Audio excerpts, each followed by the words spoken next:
नमस्कार, welcome back to my YouTube channel pink life. मैं रीरू खरबंदा आपके सम्मुख एक नई वीडियो के साथ उपस्थित हुई हूँ।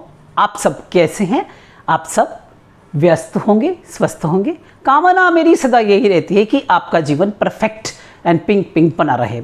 आज का वीडियो बहुत ही एक फरमाइश पर है। स्टूडेंट्स कहते हैं मैम सिलेबस बहुत पड़ा है, एग्ज़ाम सिर पर हैं, बहुत पढ़ाई करनी पड़ेगी, कैसे सिलेबस को 100% कवर किया जाए, इसके कुछ टिप्स दे दीजिए।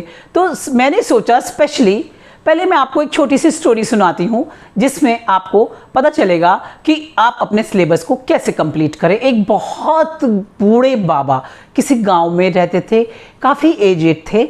अपना गुजारा अपने छोटी छोटी रंगीन धागों से पूजा के आसन बना बनाकर करते थे। सुबह अपनी पास के गांव की एक दुकान से रंग बिरंगे धागे लाते और घर आकर पूरे दिन एक आसन बनाते पूजा के स्थान पर बैठाने का, और शाम को जाकर उसी शॉप पर दे आते थे। उससे जो उनको पैसा मिलता था उससे ही अर्निंग चलती थी, क्योंकि उनका और परिवार में कोई भी नहीं था। गांव वालों ने सोचा कि बूढ़े बाबा रोज़ आते हैं, रोज़ धागे ले जाते हैं, फिर बुनते हैं, फिर ये अपना देकर जाते हैं, तो बेटर भी रहेगा कि खूब सारे थ्रेड्स, खूब सारे धागों का ढेर इनके पास भेज दिया जाए ताकि ये अपने आप बनाते रहें। बहुत बड़ा अंबार उन्होंने धागों का पहाड़ बनाकर वहां भेज दिया और बाबा के रूम में रख दिया, कमरे में, और उन्हें बोला कि आप बनाते रहिए, हम शाम को आकर आपसे आसन इकट्ठे कर लेंगे। एक या दिन में, 2 दिन में आप बारी बारी जो चक्कर काटते हैं बार बार चक्कर मत काटिए।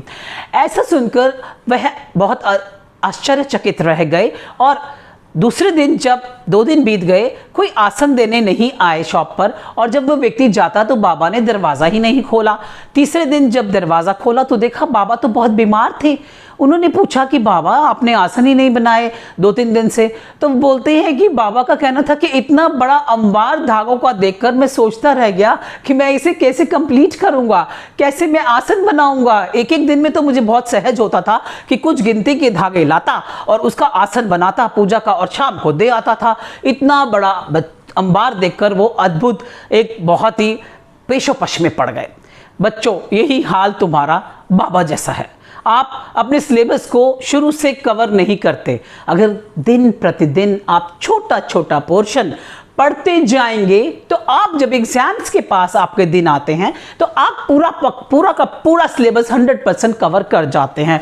तो सबसे पहला टिप यही है कि आप अपने सिलेबस को छोटे छोटे भागों में बांटकर स्टार्टिंग से ही, जैसे ही सेशन स्टार्ट होता है, अभी भी कुछ नहीं बिगड़ा, अभी भी आप दिन प्रतिदिन अपने डेज को डिवाइड कर लीजिए कि इतने दिन मुझे अपनी इकोनॉमिक्स को देने हैं, या साइंस स्टूडेंट है तो केमिस्ट्री को देने हैं, 3 डेज इसको देने हैं। तो छोटे छोटे डेज में उसको विभाजन कर लीजिए उसका, तो आपका सिलेबस उसमें कवर हो जाएगा।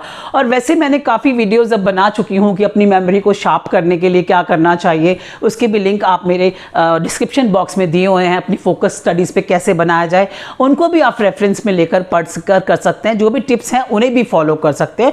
मैं यहाँ पर ये कहना चाहती हूँ कि let us start now, divide your, आज करे सो अभी कर लीजिए। जो काम करना है कल पर मत डालिए। अपने सिलेबस को अभी भी स्टार्ट करके अपनी वही मेथड अपनाइए, कंसंट्रेशन पावर को बढ़ाइए। अपनी सभी मेरी पहले वाली वीडियोस के लिंक फिर से दिए देती हूं, आप उनमें जाकर फिर से उन्हें आजमाइए। अंत में मैं ये कहना चाहती हूं कि अपने कार्य को सिद्ध कर लीजिए, यानी आप सोच लीजिए, मन में ठान लीजिए कि हमें ये अब सिलेबस आ चुका है। बाकी सारे डिस्ट्रैक्शंस, इस पर भी मेरी एक बहुत अच्छी वीडियो है, हाउ टू रिमूव डिस्ट्रैक्शंस। तो उस लिंक पर जाकर आप एक बार स्टडी कर लीजिए कि मैंने उसमें क्या बोला है, और फोकस करिए। तो all the best for your exams, and अपने आप को पूरी तरह से तैयार करके चलिए। देखिए ना, एक पूरा जब तैयारी होती है ना, तो मैदान में उतरने का जो मज़ा आता है ना, जब आप देखेंगे परसेंटेज कितनी अच्छी आती है, और आप तब रेनू मैम को याद करेंगे। All the best. अंत में मैं ये कहना चाहती हूँ, जो भी लोग मुझसे नए जुड़ रहे हैं, मेरे चैनल को सब्सक्राइब करिए, लाइक करिए, शेयर करिए। आप हमसे इंस्टाग्राम, फेसबुक पे भी जुड़ सकते हैं, उसके लिंक यहाँ डिस्क्रिप्शन बॉक्स में दिए गए हैं। Stay blessed, stay inspired. Thank you.